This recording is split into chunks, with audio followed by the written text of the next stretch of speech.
Knowledge is the key. Success is the door. Join Mangaliso Kheu's content. Let's learn and explore.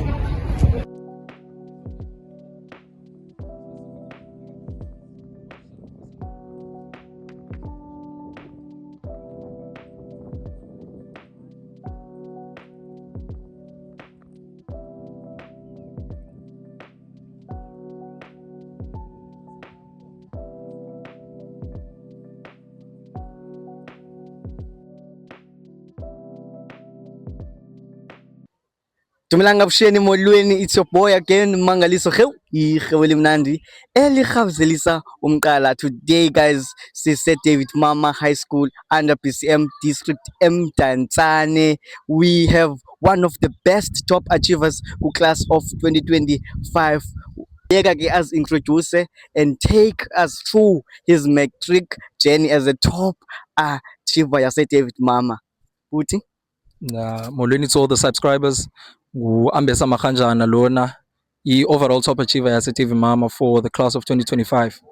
My journey throughout MATRIC was a very motivational one, I'd say, because I entered MATRIC as one of the, I'd say I was still a top achiever for grade 11, but I was making my way to the top as the overall top achiever. So I started off grade 12 with 5 distinctions and I was the top achiever, which was a shocker, but it was something that I was working for. Because one thing I told myself as I was starting my MATRIC is that I have to finish up as the top achiever and make sure that all the goals that I had set for myself, which was probably achieving 7 distinctions by the end of grade 12, is set. I made sure that I worked towards that. And for me, that was the start for Term 1. And I must say, I was very privileged for such an opportunity. And as the term progressed, my marks were increasing because I went from that 5 distinctions to 6 by Term 2 and then maintained that for Term 3. But then my average just grew. My physics and mathematics specifically, they grew because if I remember correctly, I was 91 for mathematics in Term 3 and then also 93 for physics, which went from 86 straight up to 93 for Term 3. And then even that was also shown in the center that I was going to for extra tuitions, which was Kutlanong. Most people know it. It helped me for math and physics and also math empowerment, which is under EduRise. It helped me a lot. Hence why you see me with Mr. Kheu right now, because he really did have an impact in progressing my marks forward to what I wanted in the long run. So due to an increase in my marks, that was also noticeable in Kutlanong, and hence I was chosen as part of the learners that would be going to Cape Town free of charge. And we stayed there at Southern Sun Hotel. We went there and explored all around Cape Town, and it was a beautiful journey. Also going to his university, which is University of Western Cape, saw some of the campus, and it was a really nice journey, and it motivated me going into the finals. And I still put in all the effort that I could put in, and even more than that. And I would say that was shown, and I would say that I excelled. My achievements were, I achieved 5 distinctions, and then the subjects that I did not get distinctions in were my languages, which is Xhosa and English. But they're also closer to being distinctions, hence why I took them for remarking, because I truly believe that with all the effort that I put in and how the tests were, I truly believe that I got 7 distinctions. With firm confidence, I am announcing that. And hopefully when remarking comes, or the marks come from remarking, they'll be confirming what I know. Yeah. And yeah, that's all that I can say regarding my marks specifically. But with all the things that I was able to achieve, hence as I mentioned previously, that I was the top achiever. So I got a white blazer during the start of Term 3, signifying or solidifying my spot as the overall top achiever for the class of 2025. Also through that, I was able to become first in mathematics in my school, and physics, life sciences, and English, and no, for other subjects, yes, others took, but my top 4 were English, maths, physics, and life sciences. Yes. Okay, Ambesa, your story is really fascinating. And there's a lot, there are so many people about colors are about their results with remarking and all those things. Now, can you take us through your journey? Because of course, good challenges. Because of course, as a grade 12 learner, you will face challenges. So, can you take us through the challenges? How did you overcome those challenges? One thing grade 12 taught me is that it is a must for you to get to develop a relationship with yourself, to know your strengths and your weaknesses. The reason why I'm saying that is mostly because of the goals that you set yourself for the start of the year. You think that you're going to achieve them, but then you end up being disappointed. And some people, if they did not have a firm confidence, they would be demotivated and feel like I should just stop. But one thing I'd say is that the challenges that I experienced were firstly trusting myself during the exam, because you can work, you can prepare, you can put in all the effort before the exam, but if you don't trust that you can pull off what you were preparing for, things can things won't go the way that you expected. Mainly, I'm saying that because of my mathematics. Yes, I think in term my mathematics for term three. I did mention previously that I was 91, but going into the paper, I did not think that I would achieve a 91. I thought I would achieve something higher than 91. So, because I was very prepared, I was mentally prepared. I'd slept, because one thing you need to ensure also is that you get plenty of rest before going into a paper, because studying does require a lot of effort, and don't put in a lot of effort in the last hour, which is the last day of your paper, because you can then mess up in the exam. So going into the paper, everything was prepared. I practiced, and then when I wrote the paper, I was a bit positive, but as I was answering the questions and eventually finishing, my confidence, I was losing my confidence. And confidence is key when answering mathematics, because there are certain steps that you can miss, and you need to trust that what you wrote is either correct, or you need to go back and ensure time management when answering. So I didn't feel very confident, and I was losing my confidence. Also, I was losing trust in what I was writing, and hence I did get the 91. I'm very happy for it, but I still know that I would have not achieved it if I was in the zone during the test. Another challenge I experienced was setting up a timetable as early as possible, because one thing you get to experience with Matric is the workload that it provides. Even in term one, you can feel the workload. It's a lot.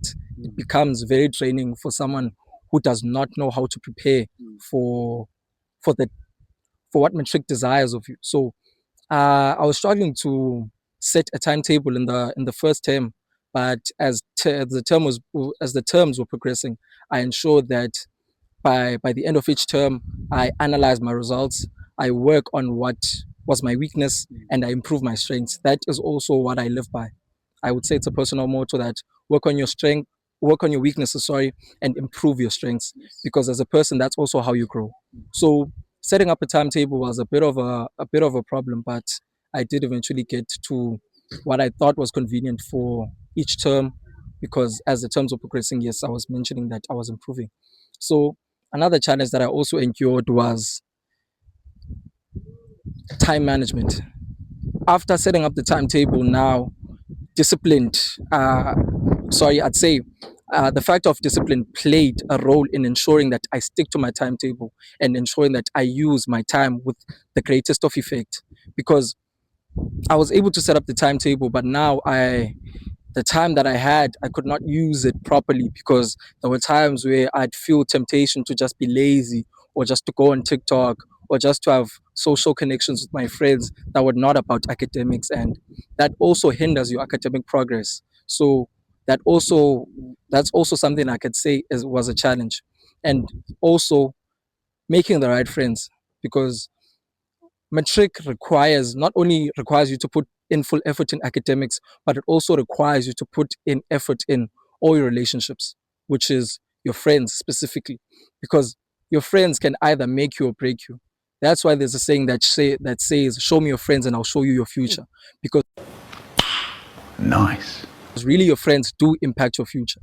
They impact the decisions that you make for yourself.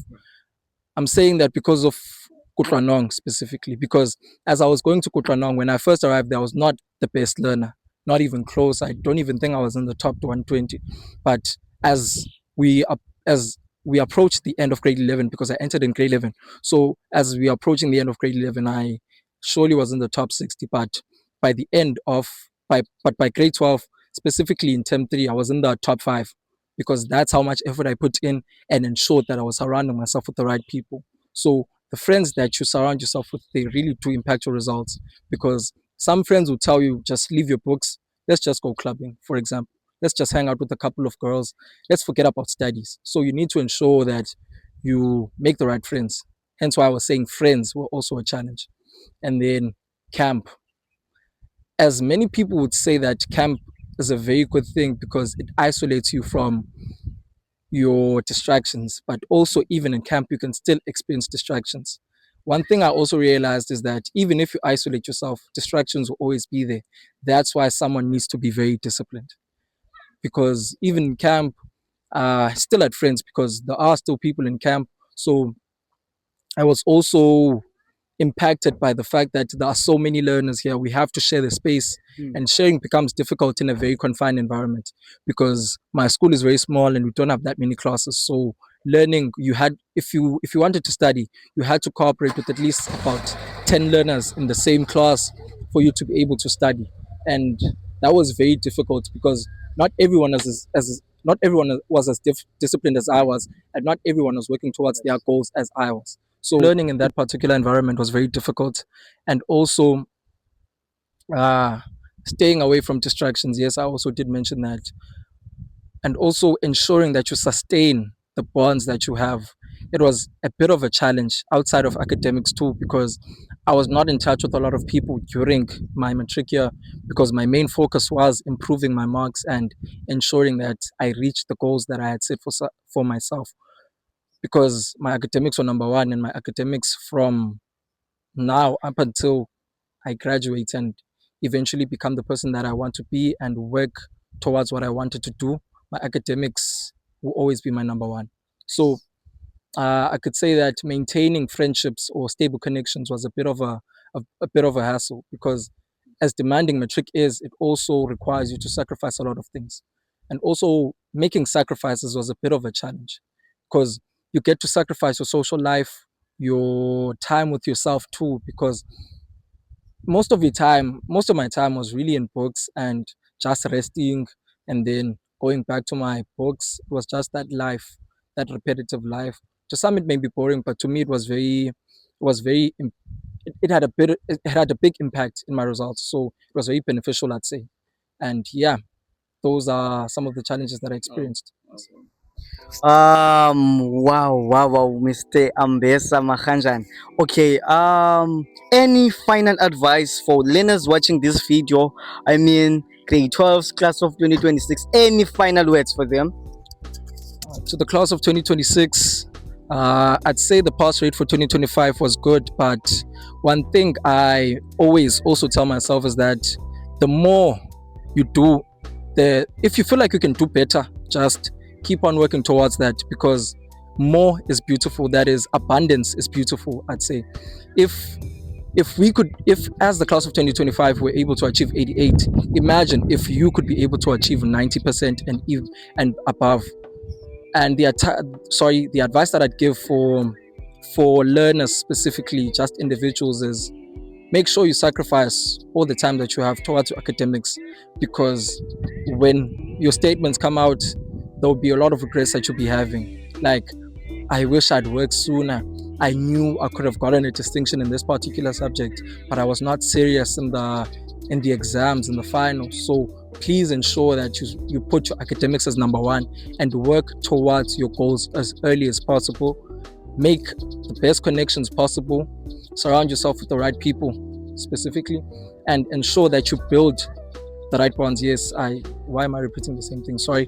I'd say make sure you communicate with your teachers, and also just go on YouTube. Mr. Mkheu does also tutor. He does make some YouTube videos, so please check them out. Continue to check them out, because they are very influential, especially not only for matric but also for university. It also prepares you for what to expect in university, because he does also interview university students, I think first years. So please ensure you tune in and make sure that you do watch the videos, and also watch people like Kevin Mads, Miss Angla.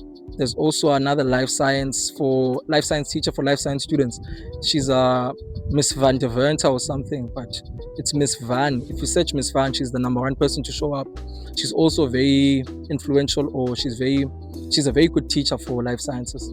And also please make sure that you build also a relationship with yourself, because MATRIC is a very draining year, and also it can impact your mental health.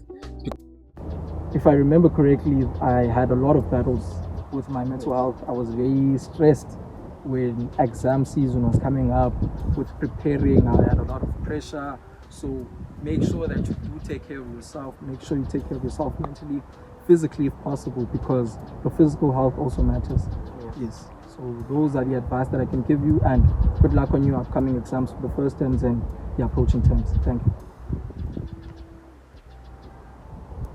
That was the end of the video, guys. Don't forget to like the video, share, let us know what you think, and make sure that you turn on your notifications for more content. Na beta na put ndakota ndaleng la khoshi khamba.